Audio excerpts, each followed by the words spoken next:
আমি আসলে আপনাদের মতো আলেম নই। আপনারা সবাই জানেন আমি পড়াশোনা করেছি, ইন্টারমিডিয়েট করেছি আমি ঢাকা কলেজ থেকে। আমি ঢাকা ভার্সিটি থেকে অনার্স মাস্টার্স করেছি। কুইন্স ইউনিভার্সিটি কানাডা থেকে আরেকটা কোর্স করেছি, অনার্স করার সুযোগ হয়েছে। অন্যান্য দেশ থেকে অনেক কোর্স করার সুযোগ হয়েছে, কিন্তু আমি আলেম ওলামাদের সোহবতে থাকতে চাই। আমি আসলে মোটিভেশনাল কিছু কথা বলি অনেক দিন ধরে বিভিন্ন প্ল্যাটফর্মে।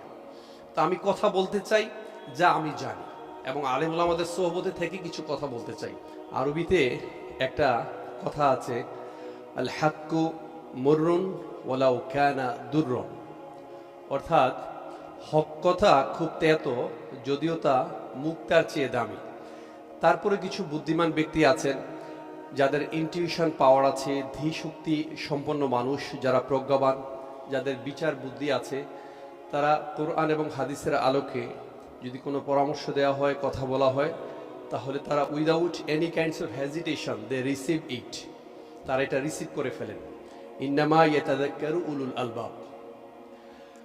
আমি আজকে অল্প একটু কথা বলবো, বেশি কথা বলবো না। একটা মূলত গল্পের আলোকে একটা কথা বলবো। আপনারা সবাই জানেন একটা বিখ্যাত গল্প, এটা হচ্ছে ইবনু হিব্বান তার বিখ্যাত গ্রন্থ রওদাতুল ওকালা, এই গ্রন্থে তিনি গল্পটি নিয়ে এসেছেন। গল্পটি হচ্ছে আল মুতাকাল্লিমাতু বিল কোরআন, অর্থাৎ যে মহিলা কোরআন থেকে কথা বলেন, কোরআন দিয়ে কথা বলেন।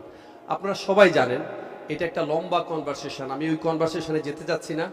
আমি শুধু একটা আয়াত নিয়ে কথা বলতে চাই। আপনারা সবাই জানেন ইমাম বুখারী রহমাতুল্লাহ আলাইহি, তিনার উস্তাজ আল্লামা আবদুল্লাহ ইবনে মুবারক রহমাতুল্লাহ আলাইহি, তিনি অনেক বড় মুহাদ্দিস ছিলেন। তিনি যখন বাইতুল্লাহ থেকে হজ শেষে ফিরছিলেন, আল্লাহ রাসূলের রওজা জিয়ারত শেষে যখন আসছিলেন, পথে এসে তিনি দেখলেন মরুভূমিতে একজন ভদ্র মহিলা কাপড় পেঁচিয়ে শুয়ে আছেন। আপনারা পুরো গল্পটাই জানেন, কারণ আমি যতটুকু জানি এটা সম্ভবত আলেমে বা অন্য কোনো ক্লাসে পাঠ্যপুস্তকে গল্পটা দেয়া আছে। তো তিনি যখন আসছিলেন, আপনারা জানেন যে অনেক কথোপকথন হয়েছে, কোরআন রিলেটেড অনেক প্রশ্ন হয়েছে। তো আবদুল্লাহ ইবনে মুবারক রহমতুল্লাহ আলাইহি তিনি যখন যেই কথাটি বলতেন, ওই মহিষী নারী প্রত্যেকটা কথাই তিনি কোরআন দিয়েই বলতেন, কোরআনের আয়াত দিয়ে বলতেন। একটা সময় আবদুল্লাহ ইবনে মুবারক রহমতুল্লাহ আলাইহি তিনি বলছেন, আচ্ছা মানে why you don't talk like me, আপনি আমার মতো কথা বলছেন না কেন? You always say from the holy Quran, আমি যাই বলি আপনি পবিত্র কোরআন দিয়ে কথা বলেন, কোরআনের আয়াত দিয়ে কথা বলেন, আমার মতো বলেন না কেন? তো ওই মহিষী নারী একটা আয়াত কোট করেছেন। তিনি বলেছেন, মা ইয়ালফিযু মিন কওলিন ইল্লা লাদাইহি রাকিবুন আতীদ, অর্থাৎ আমি যখন শুনলাম একটা মানুষ যেই কথাই বলুক না কেন, তার প্রত্যেকটা কথা পর্যবেক্ষণ করার জন্য, রিসিভ করার জন্য, গ্রহণ করার জন্য সদা প্রস্তুত জাগ্রত প্রহরী নিয়োজিত আছে। এখন আমার প্রশ্ন হচ্ছে, এই যে কোরআনের আয়াতগুলো, এই যে কথাগুলো আসলে আমরা মানি কিনা, আমরা ফিল করি কিনা, অন্তর থেকে আসলে উপলব্ধি করি কিনা, উপলব্ধি করার সুযোগ হয় কিনা? লাহা মা কাসাবাত ও আলাইহা মাকতাসাবাত, ফিল করি কিনা? কামা তাদিনু তুদানু, আমরা যা কিছু করি তাই ফিরিয়ে দেওয়া হবে, যেমন কর্ম তেমন ফল। হৃদয় থেকে from the core of our heart উপলব্ধি আসলে করার সুযোগ হয় কিনা, আমরা উপলব্ধি করি কিনা? আমার মনে হয় আমরা আসলে অনেকেই উপলব্ধি করতে পারি না, কারণ আমরা জানি যে আসলে আমাদের এই যে পোশাক আশাক, লেবাস, আমাদের ইসলামে একটা চমৎকার গুরুত্ব থাকলেও এই পোশাক আশাক বা আমাদের শারীরিক যে গঠন, এইটা সর্বস্ব আমাদের জীবন নয়, আমাদের ধর্ম এটা নয়। আমাদের মূল বিষয় হচ্ছে ইন্না আক্রমাকুম ইনদাল্লাহি আতকাকুম, অর্থাৎ আল্লাহর কাছে তিনি সবচেয়ে বেশি সম্মানিত হবেন যিনি মুত্তাকি, যিনি আল্লাহ সচেতন, যে আল্লাহ ইজ অলওয়েজ ওয়াচিং মি, আল্লাহ আমাকে দেখছেন, আল্লাহ আমাকে শুনছেন। আমি এটা বিনয়ের সাথে মানি কিনা? না আমি মনে করি যে আমি পোশাক করেছি, আমার লেবাসটা সুন্দর, বা আমি একটা সংগঠন করি, কিন্তু আসলে আমার আচার আচরণ সুন্দর না, আমরা বিনয়ী নই, মানুষকে সম্মান করতে পারি না, শ্রদ্ধা করতে পারি না, বিনয়ের সাথে কথা বলতে পারি না।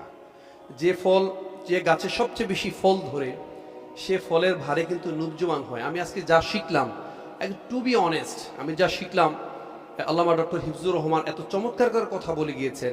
তারপরে শুরুতে আমাদের অধ্যাপক লিয়াকত মহোদয় তিনি কথা বলেছেন, এত চমৎকার করে কথা বলেছেন।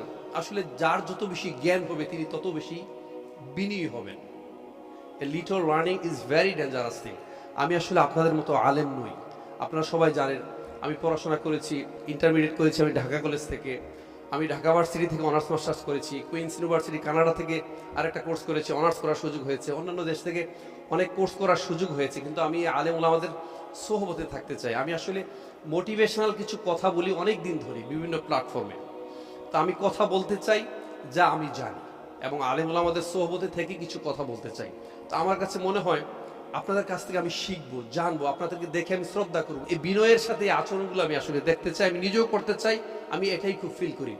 সর্বোপরি একটা কথা বলি যে বিশেষ করে এই যে কিয়ামতের যে আয়াতগুলো আছে, কিয়ামত সংক্রান্ত যে আয়াতগুলো আছে বা হাদিসগুলো আছে, এগুলো এনে কোট করে কথা বললে কিন্তু মানুষও মন্ত্রমুগ্ধ হয়, একটু ভয় পায়।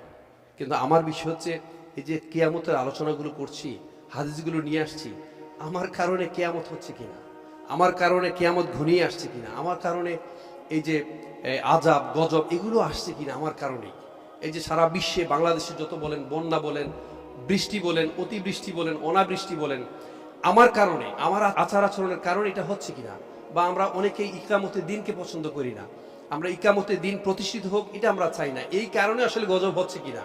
আমার কাছে মনে হয় বিষয়টা তলিয়ে দেখবার সময়, আর বিশেষ করে সূরা রোমের 41 নং আয়াতটি আরেকটু গভীরভাবে উপলব্ধি করা দরকার। আমার মনে হয় সময় এসেছে, যাহারাল ফাসাদু ফিল বাররি ওয়াল বাহরি বিমা কাসাবাত আইদিন নাস লিয়ুযীকাহুম বা'দাল্লাযী আমিলু লাআল্লাহুম ইয়ারজিউন। ধন্যবাদ সবাইকে, আমাকে সুযোগ দেওয়ার জন্য অসংখ্য ধন্যবাদ। আসসালামু আলাইকুম ওয়া রাহমাতুল্লাহ।